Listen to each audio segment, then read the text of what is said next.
Praise the Lord. 1 யோவான் 3:12 வசனம் இப்படியாய் சொல்கிறது, தன்னுடைய கிரியைகள் பொல்லாதவைகளும் தன் சகோதரனுடைய கிரியைகள் நீதி உள்ளவைகளுமா இருந்தது நிமித்தம் தானே அப்படின்னு சொல்லப்பட்டிருக்கு.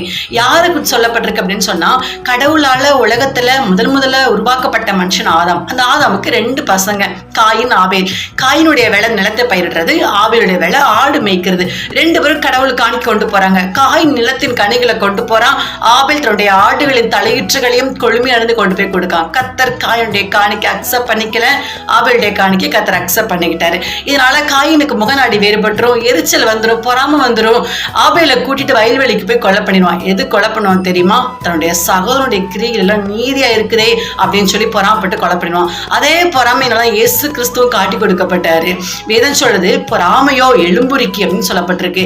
இன்னைக்கு உங்களுக்கும் எனக்கும் மற்றவங்களை குறிச்சு பொறாம இருந்துச்சு அப்படின்னு சொன்னா, அதாவது நம்மளை விட பெஸ்டா இருக்காங்க, நம்மளோட அதிகமா சேலரி வாங்குறாங்க, நம்மளுடைய அதிகமா பொருளாதாரத்துல எல்லா விஷயத்திலும் வளர்ச்சியில இருக்கிறாங்க, ஸ்பிரிச்சுவல் நம்மளோட அதிகமா இருக்காங்க, நம்ம ஒண்ணுமே இல்லாம இருக்கிறோமே அப்படின்னு சொல்லி மற்றவங்களை குறிச்சு பொறாமப்பட்டோம் அப்படின்னு சொன்னா அதனுடைய விளைவு விபரீதம் வேறு விதமா இருக்கும். அதனால இன்னைக்கு ஒரு தீர்மானம் எடுங்க, யாரை குறிச்சும் பொறாமப்படக்கூடாதுன்னு சொல்லி. ஆமென். God bless you.